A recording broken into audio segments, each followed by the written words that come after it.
Hi, everybody. Welcome to Rachel's Reviews. We are the Hidden Gems podcast, and today we are featuring the hidden gems of a new streaming service that we're going to talk about. It's called the Peacock service, Peacock TV, and I'm film critic Rachel Wagner, and Ryan is here. Hey, Rachel, it is so good to be here as always. And CBS, if you just so happen to listen to this episode of our fair podcast, I suggest that the name for your streaming service be Eyeball. Yeah. Because if we're going with literal names based off of your most recognizable logo, then like Eyeball is literally gift wrapped for you. You're welcome. Yeah. I think that Disney missed out on just the mouse network instead of Disney Plus, I think. Or mouse ears. Mouse ears. Yeah. I mean, what were they thinking? Yes, today we're talking about the Peacock Network, which is a ridiculous name. But I mean, I guess when you think about it, I guess they could just call it NBC Plus. Or like NBC Now or On Demand or something like that. Something sensible. But they went creative. Let's give them bonus points. Let's not be critical. Let's give an old tip of the cap to the brain trust over at NBC Universal for having the foresight to name it after their infamous mascot. Yes. And so I thought this would be fun to kind of talk about this new network. Because I noticed that they had the preview going up for it on Xfinity. If you are an Xfinity Comcast member, you get access to the Peacock Premium for free. It's included. So that's pretty exciting, which is so I get it for free, and you can watch it right now. If you aren't a member, then you have to pay for the premium. There is a free version, but the premium version with ads is $29.99 a year, and the ad-free version $79.99. So pretty cheap for a streaming service. And like I said, most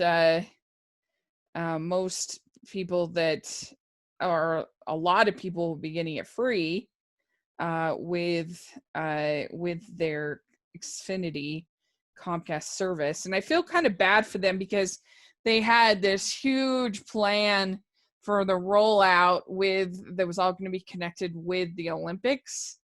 That you could watch the opening and closing ceremonies early.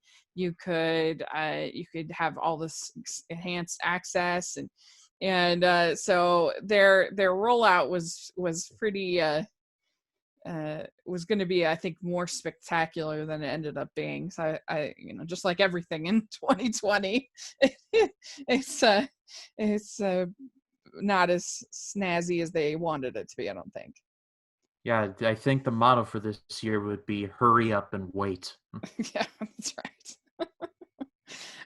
And also their big properties is obviously for NBC is The Office and Parks and Rec. Both of those will be available later after they leave Netflix. Parks and Rec will be available in October, and The Office will be available in 2021, January. So people will be able to look forward to that. Of course, some NBC shows like Friends is available on HBO Max. So it's whichever, you gotta, I don't know, these streaming services. Nobody has everything, but everybody has something. If any one of you are able to tell me which where the rights to which properties go where, you are lying. Yeah, that's right. Like I said, everybody, nobody has everything. Everybody has something. For real. And this service is primarily a television service. That's where it kind of stands out. They have a ton of shows, including 30 Rock, Friday Night Lights, Downton Abbey, Everybody Loves Raymond, Keeping Up with the Kardashians, which I'm sure that will be a top for you, top favorite. Ugh. Law and Order. Yeah, these quality shows like The Office, and I'm over here twiddling my thumbs like, oh boy, I hope Keeping Up with the Kardashians is on there. Just, yeah. Yeah, I'm with you there. Psych, Saturday Night Live, Top Chef, a whole bunch of television shows that will be available on the Peacock Network. And but there are movies as well. And so we thought it would be fun to talk about some of the movies that you can watch on the Peacock Network. And as our thing is to dive a little bit deeper and not just talk about the obvious ones like Jurassic Park, which one of my favorite movies will be available on Peacock Network, to dig a little deeper. And so it's going to be a lot of fun. What is your first choice? So my first choice is from 2002, and it is a movie called Big Fat Liar. This was directed by Sean Levy, who was primarily known as a producer. He has most recently produced stuff like Stranger Things, so he's still keeping busy. But the movie starred Frankie Muniz, Amanda Bynes, and Paul Giamatti in a rare comedic role. Frankie Muniz plays a young boy who writes an original story, but his story gets stolen from him by a rather ruthless producer, played by Paul Giamatti. And Giamatti passes the story off as his own, and so the boy's like, he stole it from me. So he and his friend, played by Amanda Bynes, go out to LA to confront him. This is a movie I watched a lot as a kid, and so, and the more I think about it, the more I'm like, it doesn't hold up in certain areas, but I still find it very funny. This was around the time when Frankie Muniz was like one of the biggest TV stars going. He was starring in a show, one of my personal favorite TV shows, Malcolm in the Middle, which was watched by like millions of people. And this was around the peak of its run. It started in 2000, and around 2002, it was like it put the Fox network on the map. Like it was so good they put it after The Simpsons. And from all the research I've done, that was a pretty big deal. But as far as Big Fat Liar goes, it's just a really funny movie. There's some silly stuff in there, but with a movie called Big Fat Liar, starring Frankie Muniz, Amanda Bynes, and Paul Giamatti before he would become the great actor that we know today, is like, you really can't expect all that much. Some of the silly stuff in there involves Paul Giamatti being turned blue with orange hair, which is a sight that I never thought I would see, but there you go. And one of my favorite scenes where Giamatti is going to a video shoot, and his limo driver's like, oh, hey, I'm not sure if you remember me, but you fired me. And Giamatti's like, oh, I did? Super. And I'm just like, wow, that's just so dark. But Big Fat Liar is definitely underrated. It's a ridiculous premise, and it is silly, but it is definitely worth a watch. I think it's that ridiculous, to be honest. Like, there's a few little things, and everything like comes together in a like perfect way that's probably wouldn't happen in real life. But I'd say it's just like heightened reality. I don't think it's like totally absurd. Like, most of the stuff like feels somewhat believable that they could do, and at least to me. And I agree with you. I think it is really funny, and I especially love Jaleel White. Good old Urkel was yeah, and he's hilarious about having to act with this chicken. It's like, the chicken's not giving me anything. Hey, if that was a Spike Jonze music video, everyone would be praising it to the high heaven, but I digress. And it's a really funny movie, and Amanda Bynes is really good in it. Her comic timing particularly when she does the prank call on the secretary that loves dogs. And she's like, I don't know, that's really funny. And I don't, I mean, yeah, I love this movie. I think this movie's hilarious, and one that you could watch with the whole family. Everyone's gonna laugh. It has a nice message, and if you have teenagers, they'll laugh. Little kids, they'll laugh.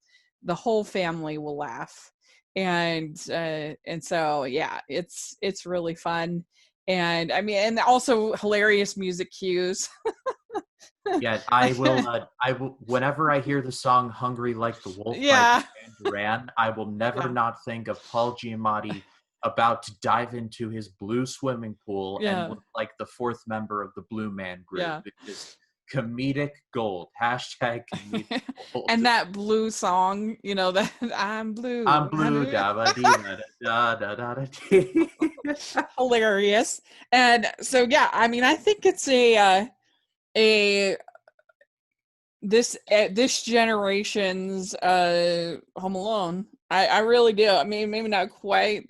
I mean, I love Home Alone, but it's that same kind of feel of the kids being sort of smarter than everybody else and coming up with sort of booby traps, for lack of a better word, to get the bad guys. And it's I think a similar feel to it. And so yeah, I'm totally with you on Big Fat Liar. I think it's great. And actually I have a review. I did it for Family Movie Night, I think last year. So there's a review on my channel if people want to hear more of my thoughts on the film. But yeah. It's a good pick. Very funny. Yeah.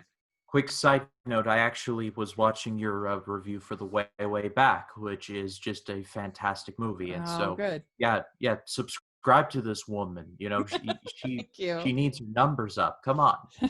Thank you.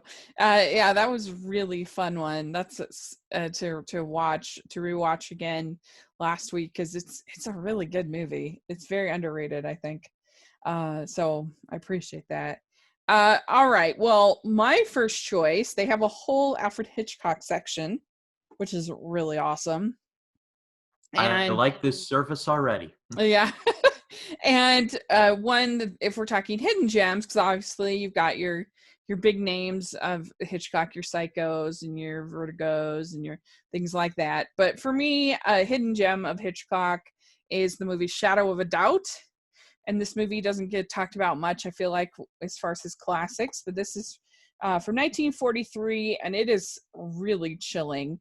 It's about this girl played by Teresa Wright, who is actually named after her uncle, and I think it's Charlene or something like that. Her uncle Charlie, and so she goes by the name Charlie, and so she adores this uncle. And he, surprise, comes to visit, played by Joseph Cotton. And there's been this serial killer that's been on the loose, that basically like murders these old women and takes their jewelry and their other stuff. And as her uncle, this beloved uncle that she's literally named after, as he's there visiting, she starts to slowly realize that maybe her uncle might be this murderer guy. And of course, that's like devastating and chilling, and it's really quite good. And I feel like it never gets talked about as a great Hitchcock film. But it's especially when you realize how close they are, and so how chilling that revelation would be, to realize that like literally the person you're named after might be a serial killer. Yeah, I can just imagine that. It's like it's just like oh, the guy that you're named after, he just so happens to kill women. It's like Yeah. like when was this ever brought up? It's right. And this is actually one of the few Hitchcock movies that I haven't seen. So mm-hmm. it's I don't know how. It's just, I guess it's one of those that always just slip through the cracks. Because But it's a hidden gem. That's what I'm saying. there it is. Yeah, and I think that Joseph Cotton is really good in this role. And I think works better than if they had cast like I don't know, like a Cary Grant or somebody like that, which is just too like suave and too I don't know. It just wouldn't have worked. I think he's really a good casting for this role, and so yeah, I think people should give it a shot. I think people would really like it. I think it holds up quite well. Yeah, the main star in there, Teresa Wright, she would actually be in a few movies that many people have heard of. Movies like The Best Years of Our Lives, which is an upcoming installment on my series, The AFI Project. Hashtag So shameless good. plug. She was also in an underrated movie called Somewhere in Time, starring Christopher Oh, Reeves. she was in that. I didn't know that. She was Laura Roberts, or yeah, she was Laura Roberts. Hmm. She was in an underseen Francis Ford Coppola movie called The Rainmaker, starring a very young Matt Damon as well as Hmm. John Voight and Danny DeVito. So, yeah, Teresa Wright got a lot of work in her day. Cool. Good.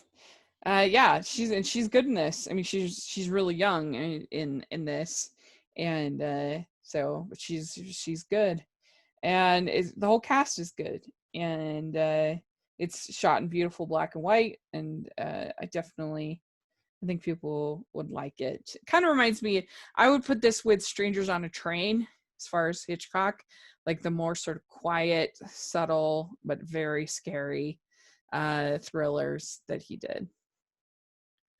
Definitely. Hmm. So, what is your second choice?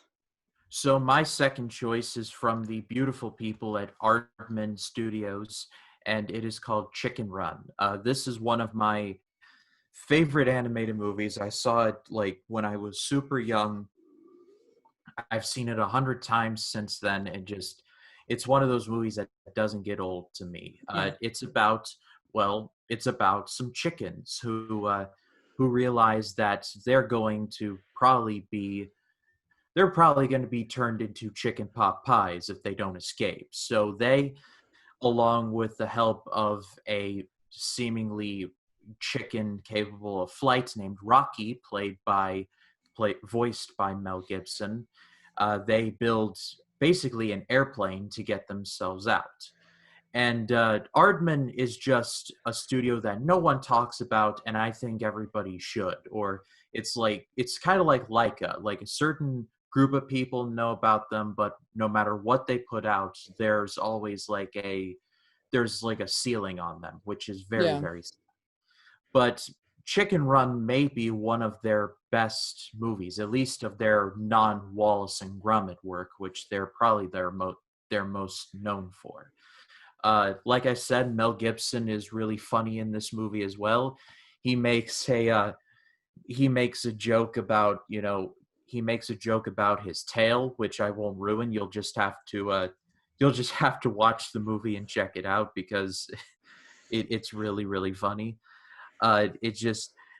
It also has two really good villains in there, and Mr. Tweedy and Mrs. Tweedy, and I love how Mrs. Tweedy's like Mr. Tweedy, like this super condescending voice, and Yeah. Mr. Tweedy is like it's all in your head, it's all in your head, it's all in your head, it's all in your head. And it's like when he is completely in the right about how the chickens are staging an uprising. It's just he's the only one that can see it. But Chicken Run is, of course, a claymation film, and I love claymation to death, and I'm sure Rachel you do as well. So it's like I said, there's a ceiling there, but if you have not seen Chicken Run, like do yourself a favor and watch it because it's really good. I completely agree. I absolutely love Chicken Run. I love Aardman. They have very few misses for me. I love what they do. I just think they have such great comedy, and I love Chicken Run mostly for the side characters, even more than the main characters. I mean, I love I don't want to be a pie, and I love all the jokes with her knitting. That like at one point that she's knitting a hangman's noose. Oh yeah, And yeah, I and remember knitting, that. knitting. And we're That was surprisingly dark. yeah, funny. The mice are funny with their scheming. All the other of the chickens are funny. I think of this a lot around the fall for some reasons when I think of watching Chicken Run. I don't know if it's just because it's sort of my turkey movie, my Thanksgiving movie, even though chickens, I sub it in. I mean, they're both flightless. They're both flightless birds who are made of white meat, so it's right. like. So it works. It works, and I would say Mrs. Tweedy is very scary. Oh yeah. She's on when she's hanging and she's got that axe and she's like, ah!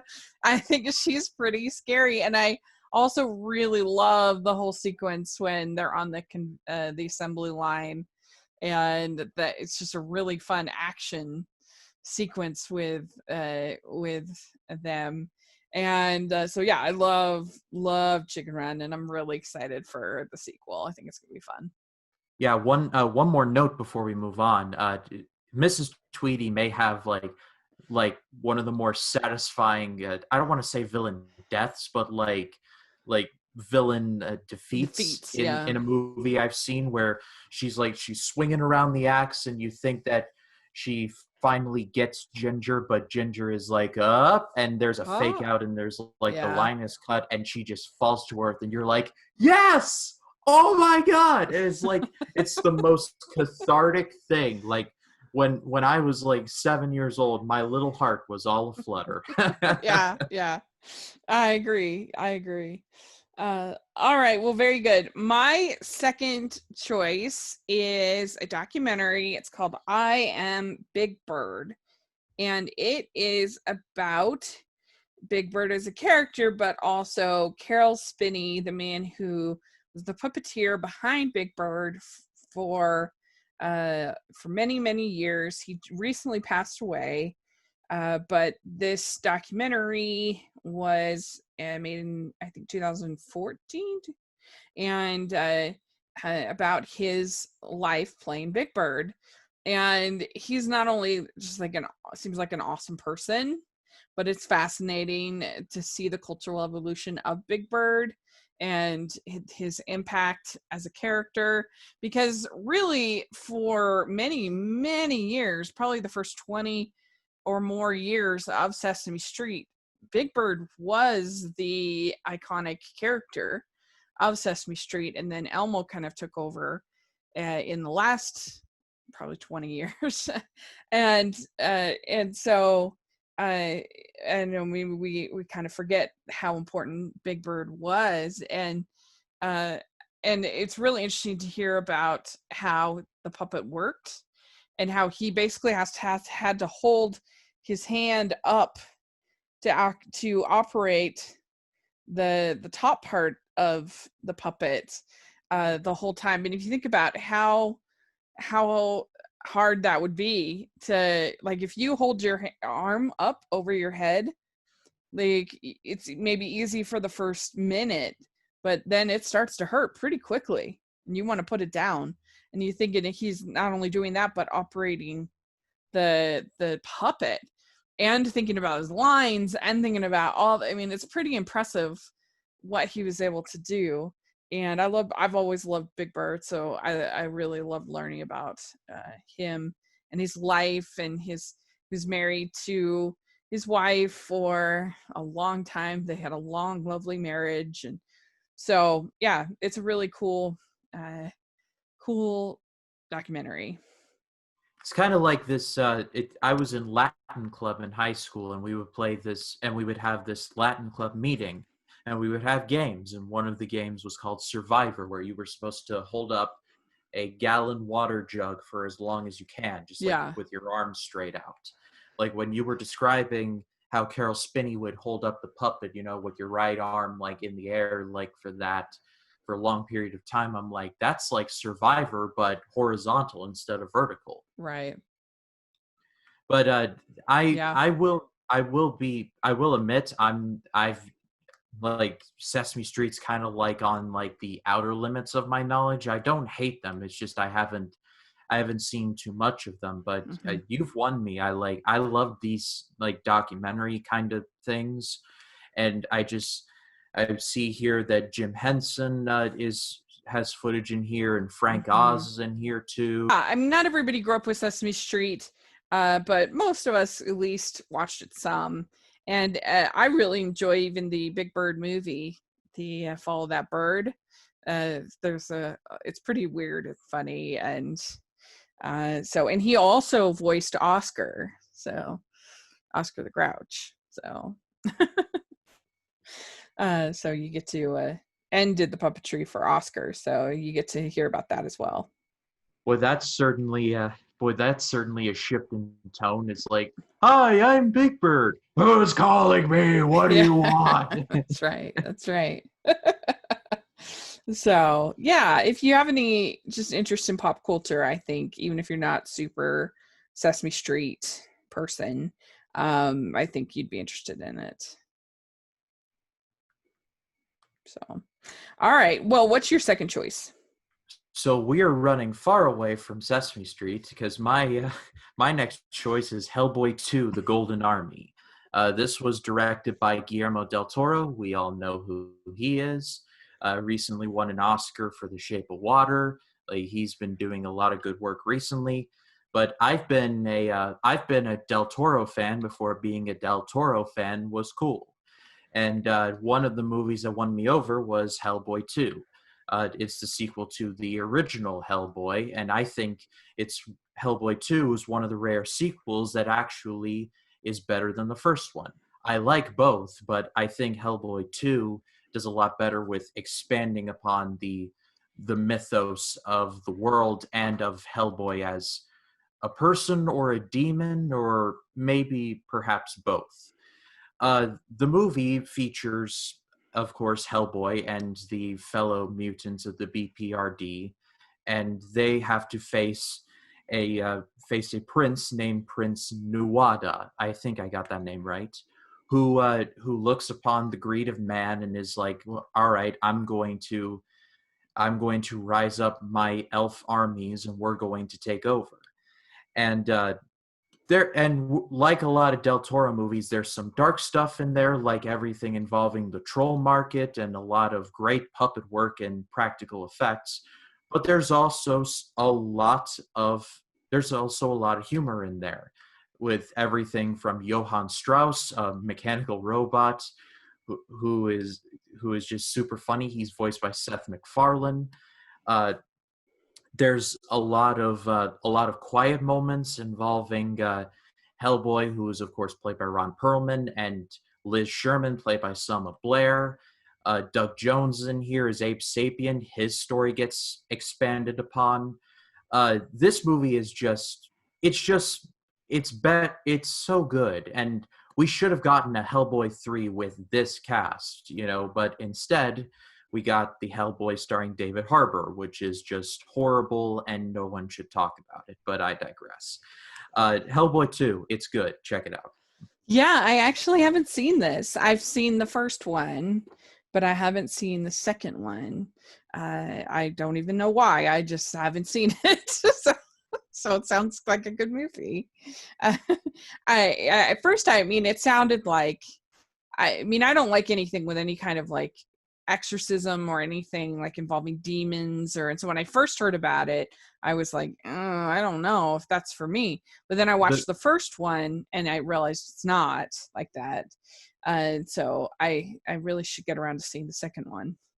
Yeah, the second one definitely deals a lot more with like fairies and trolls and elves and such and such. If you were looking for more of the devil stuff, that was definitely the first one, when Rasputin was trying to turn Hellboy into more of like the son of the devil that he actually is. But Hellboy 2 is definitely more along the lines of the fantastical, the elves and the fairies and the trolls and Mhm. the goblins and more of that Yeah. stuff.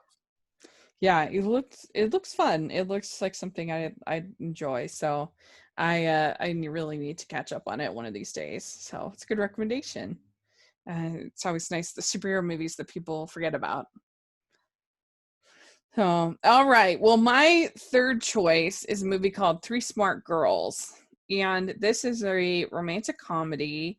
It stars Deanna Durbin, and it's basically kind of like a Parent Trap kind of situation where these three girls, they're basically like grown women. Deanna Durbin is the youngest, and she was basically, I think, Universal Studios' answer to Judy Garland. And she was a singer.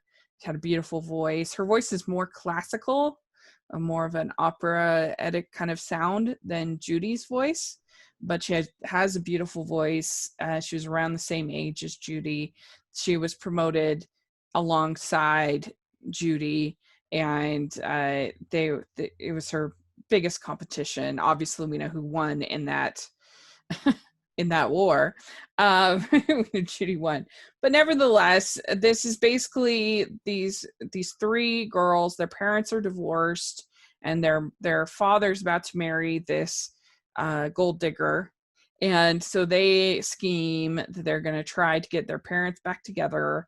And all along the way, they each end up finding love in one form or another, and it's really cute little romantic comedy. And I think that the uh, the it's fun to kind of see Deanna Durbin and see her. I used to have a whole Deanna Durbin collection because I just love that era of films. And I love Judy Garland, and so that's how I kind of found out about Deanna Durbin. So I grew to really love her as well. This was made in 1936, and so yeah, if you want to see a cute romantic comedy from the 1930s, I think you'll enjoy it. Yeah, I was hearing you talking about it. I'm like, wait, that sounds almost exactly like The Parent Trap. Like, not Yeah. trying to accuse the movie of plagiarism or anything. Well, it was, It's I kind. mean, well before Parent Trap. This is Oh, really? 1930. So Yeah, this is it's. 1936. Parent Trap was in the 50s. Oh, yeah. That Yeah, that makes sense. No, but 1961. this one sounds really good, and it's kind of sounds like that in like a movie called Yours, Mine, and Ours, not the recent one, Mm, but the original one. yeah, that one's really cute too. And I mean, these girls are all older than some of those than in the Parent Trap or in so they each have their own. Aside from Deanna, I can't remember if I mean, I think she has her own little teenage love, but these are all the three girls are all older than the Parent Trap. But yeah, Yours, Mine, and Ours, that was 1968. So yeah, it was kind of a 1960s sort of thing, I guess. But yeah, so this is 1936. And yeah, you get some singing, a little bit of singing from Deanna Durbin, and the other girls are a lot of fun. And by people I'm not super familiar with, but they're good, is Barbara Reed, Nan Gray, and Deanna Durbin are the three smart girls, and they're cute. So yeah, that's my choice. What's your next choice?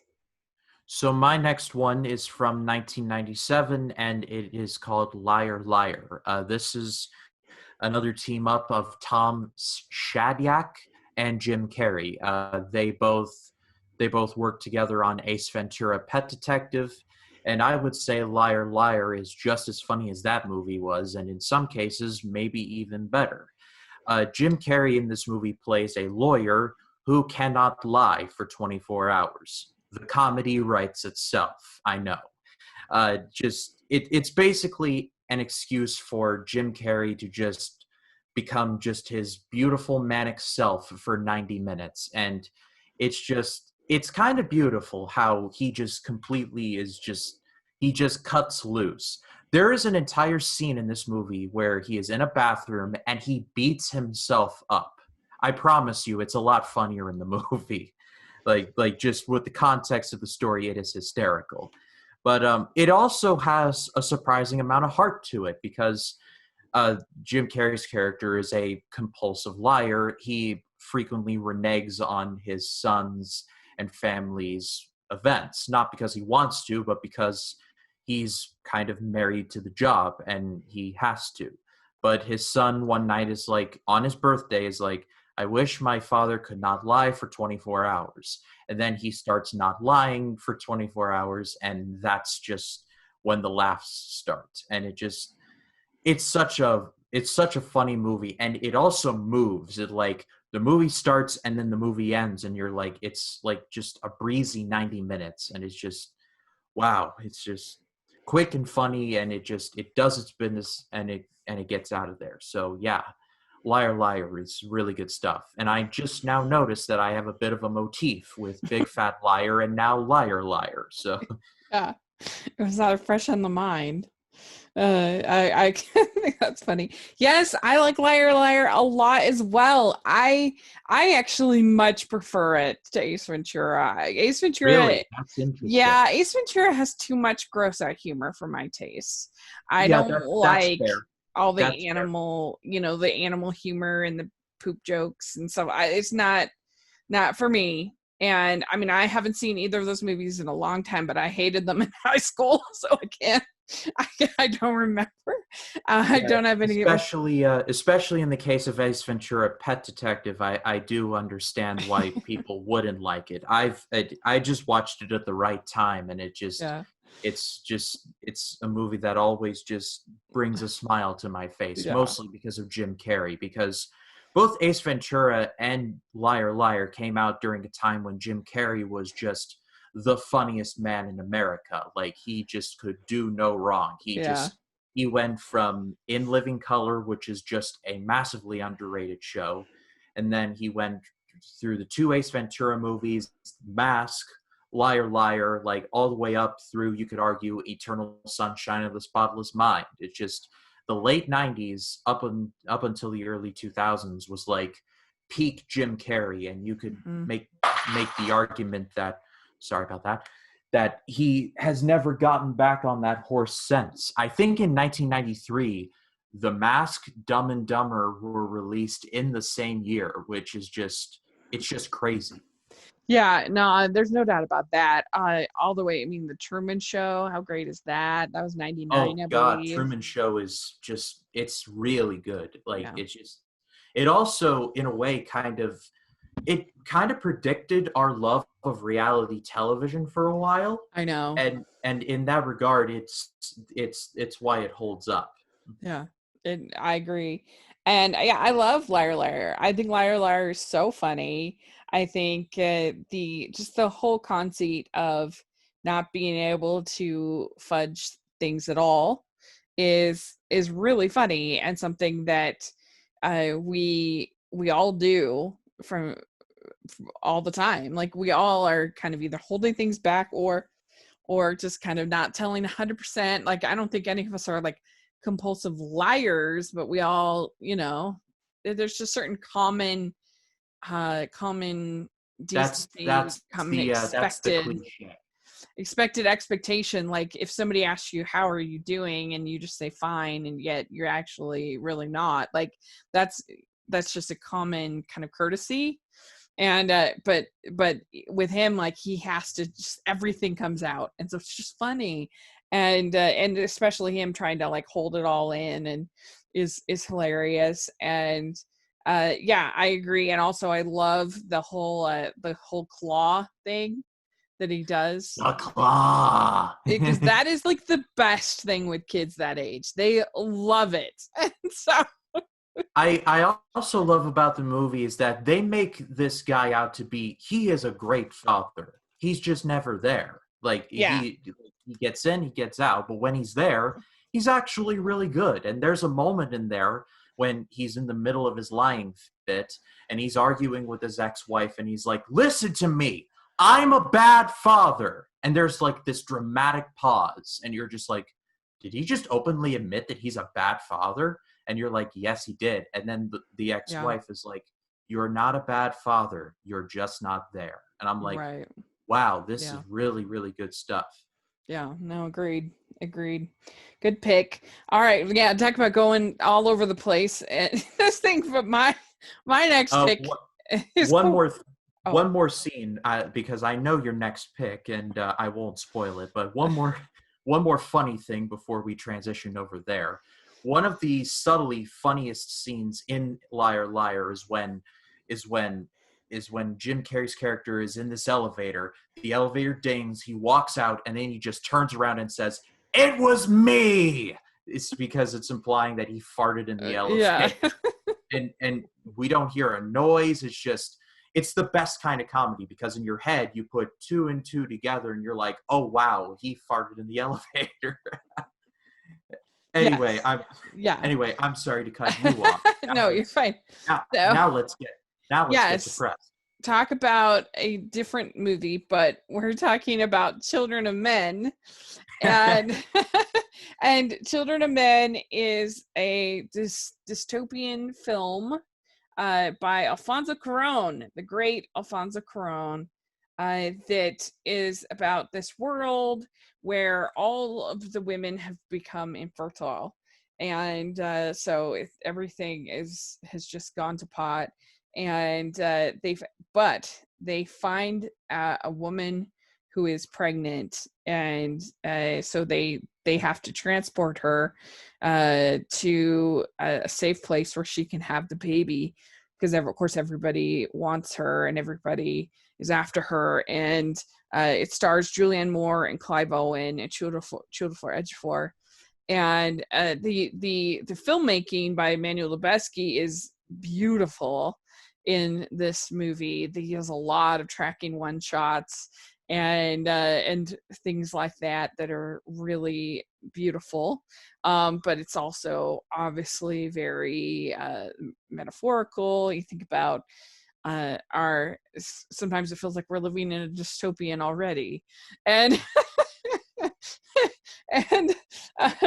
and sort of the lessons that it has to teach about the value of human life, and how what we would go through to protect it. And it's just a visually stunning film. And you also have Michael Caine in this, in a sort of a more comedic, lighten the mood kind of comic relief kind of character. And it's really, I'm not a huge dystopian person. It's usually a bit too cynical for me, but this one I think tries to be hopeful and have a hopeful sort of message in the end. So I think it's really good. I think it's worth checking out for sure. Yeah, because I was going to say, is like, Rachel hates these kind of movies, and so when she actually recommends one, I know it's good. Yeah.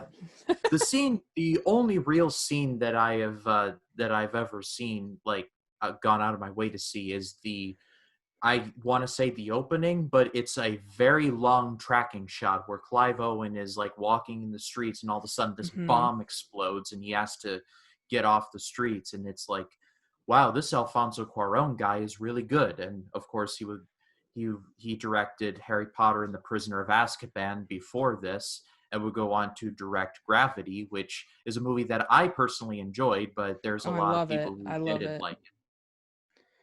I'm with you. So Alfonso Cuarón is definitely someone who I'd like to see more of, but I don't think he's really done all that much lately. What was his last movie? His last movie was called Roma.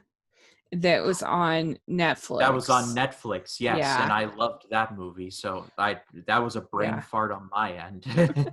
Yeah, he's an incredible director and has such versatility in the films that he makes, which is really amazing. I mean, I love his A Little Princess. I think it's one of the best family films ever made. I absolutely love that film. Of course, he has the Harry Potter movie, Children of Men, Gravity, Roma.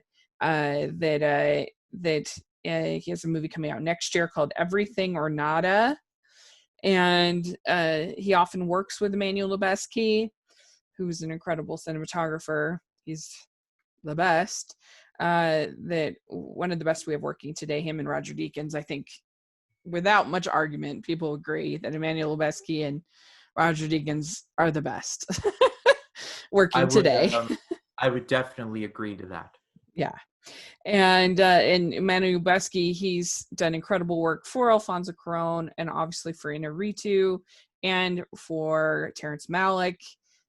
So some of the most beautiful films of the last 30 years, including The Tree of Life and The Revenant, Birdman. The people love that. The look of it. He did Knight of Cups for Terrence Malick, a bunch of other films for him.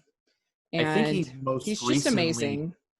He did the cinematography for Birdman, which I know you're not a big fan of, but that movie does look wonderful. So I love this. I like the cinematography, and I just don't particularly love the movie, but it's he's an incredible cinematographer, and he did Sleepy Hollow for Tim Burton. He's just the best.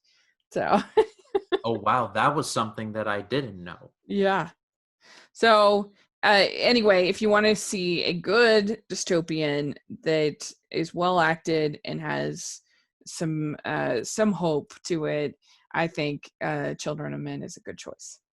So what's your last pick? So my last pick is from 2012, and it is called Moonrise Kingdom. This was directed by Wes Anderson. We all know who he is. Directed movies like Rushmore and The Grand Budapest Hotel and The Life Aquatic with Steve Zissou, and he makes very he stands in a class by himself. Like, he's kind of like Christopher Nolan in that when you see one of his movies, you know for a fact it's a Wes Anderson movie. And most, if not all of them, are really good. But Moonrise Kingdom may be my favorite. It tells a story about these two teens who run away from their situations. The boy, named Sam, is an orphan who is basically in the custody of the Khaki Scouts. They couldn't use Cub or Boy Scouts, if I remember correct. So it was the Khaki Scouts, and they're led in this movie by Edward Norton in a fantastic performance from him. And the girl, Susie, runs away from her home, who her parents are Bill Murray and Toni Collette, and the two decide to run away together. And this is a beautiful story told in a very uniquely in a uniquely Wes Anderson way. He brings a very unique shooting style and a music to it that it sets it apart, and you're rooting for these kids so much that you forget that there are these bigger names in there like Bruce Willis and Toni Collette and Edward Norton, but Tilda Swinton is in here, Bill Murray is in here, Jason Schwartzman is in here, because I think there's an unwritten law that every Wes Anderson film needs to have Jason Schwartzman in there somewhere. And it's just a beautiful movie. I've seen it 100 times, and there are some shots in here where I'm just like, I still have no idea how Wes Anderson was able to pull that off, but he did. And I just can't wait for his next movie, The French Dispatch, which is supposedly coming out in October, but we'll keep our fingers crossed for that. Moonrise Kingdom, it's really, really good. Yeah, I agree with you. I like this as one of my favorite Wes Anderson films. I think that for the most part, I like Wes Anderson, but some of his comedies for me feel a little mean-spirited to me. Like, they don't have quite enough whimsy to like. I've never been a huge fan of Rushmore. I know people love it and it's beloved, and I can see why. But for me, just the way they treat the teacher just makes me uncomfortable, and it just feels a little mean. I don't know. I just don't like it. And so this, on the other hand, is way more I think, sweet and whimsical, and gets that balance with his style and the type of comedy, I think, right. And I think maybe because it is these small children that are the leads, that it works, and their little cute little relationship. And yeah, the cast is great. It's funny. I definitely would recommend people check it out.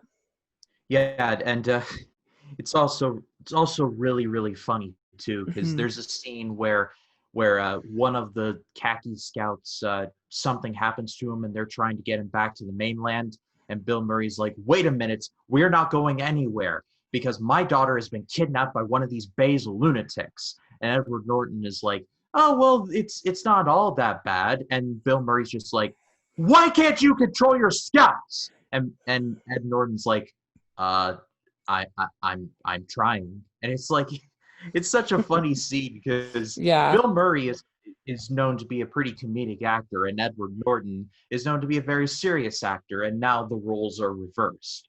And it's one of those contradictions that just makes me smile. Hmm. Yeah, it's really, really fun. And so I definitely recommend it. Even if you're not sold on Wes Anderson, I think this might be one that you will enjoy. So my last choice is called In Good Company. And this is a forgotten comedy that I enjoy. I love movies about work and about kind of why we work, whether it's uh, something like The Apartment, or something that's more of a drama, or something like Office Space that's more of a comedy. I just love that whole theme and what motivates us, what we'll sacrifice uh, in the sort of the name of success. I think that's really interesting. You know, I love 9 to 5. I loved The Office when it was on, you know, things like that. And so In Good Company is right on brand as far as that kind of thing. It's about Dennis Quaid's character. He's the long-running employee for this company, and surprise, surprise, new hotshot, just out of college kid gets hired to be his boss, and is played by Topher Grace, who I love. I love Topher Grace so much, and he's, you know, full of confidence, but he's super insecure in the same way. But at first, he thinks, you know, he can tell Dennis Quaid, you know, like what to do. Obviously, he is the boss, so he can, but you know, he doesn't respect all those years of experience that he has. But then he learns that real quick he needs to respect it. And Scarlett Johansson plays Dennis Quaid's daughter. Of course, this was before, so she could convincingly play a teenager at that time. And they Topher Grace and her end up starting a relationship, which of course makes things even more complicated. But I think it's really funny, and I think it's insightful, and so yeah, if you like that kind of thing, I think you'll really enjoy it. Yeah, this definitely has a lot of people who I love, like Dennis Quaid, and he's really good in most of the things that he's in. Hmm. Topher Grace is someone who got a lot of heat, especially in the late 2000s, because he was Venom in Spider-Man 3, and he wasn't very good. But looking through his IMDb, it's like he's slowly kind of redeeming himself, because he was in Black Klansman, he was in, let's see, Yeah, he he was was in so smart because he was in Black Klansman playing David Duke, which is so scary to like have see him playing such a horrible person. But then his next role, he was in Breakthrough with playing a pastor. I was like, that was brilliant choice. So he doesn't get typecast, you know, as a villain. It's kind of like, I feel like he avoided what Sam Rockwell hasn't avoided, where it's just like he's played one racist, you know, Southern racist after another, and it's like he yeah, can it's he can do yeah, other parts. yeah, and I was going to say, it was like he went from playing David Duke, one of the most evil people in Yeah. history to being just your standard like priest that you would see at any church Yeah. who would grease up his hair and just be like, the Lord is with you. I'm like, that man Yeah. has range like you would Yeah. not believe. Like, it was such a smart choice, I think, for his career. So yeah, he's good. He was good in both, I thought. And he's good in this. And he gets that right balance of sort of smugness, but like enough insecurity that you like him, that you're rooting for him, and that you like, Dennis Quaid. And it's a cute it's a cute movie. I think I'd say it's a little underrated. Yeah, I'll admit I had never heard of this movie until you brought it up, and now I kind of want to watch it. So I'll definitely go out of my way to check it out. Mm-hmm. Yeah, so there we go. We did it. We previewed Peacock. Very exciting. NBC, if you would like to hire us, please. Yes. So let us know. Are you excited for Peacock? Are you going to, if you have it with Xfinity, are you going to use it? Are you going to pay for it? What do you think? I know it's another one to add to our long list of streaming services, but like I say, there's no excuse to be bored. I don't want to hear it. No, this is a boredom-free zone we're living in right now. No, but in all seriousness, I think I may dabble in the free stuff. I don't think I'd like to go past the paywall because NBC has some doesn't really scream out like stuff other than like The Office and Parks and Rec, but Mm-hmm. I own a lot of the seasons of The Office like on DVDs, so I really am like if I don't sign up for Peacock, then I'm not going to be able to watch it. I have the DVDs now. I mean, Right. it's hashtag buy physical media and all that good stuff. But I'm not against the service. It's just it's like There's just so many. that, yeah, and I'm already pretty satisfied with Netflix and Amazon and Disney Plus and HBO to a certain extent. Mm-hmm.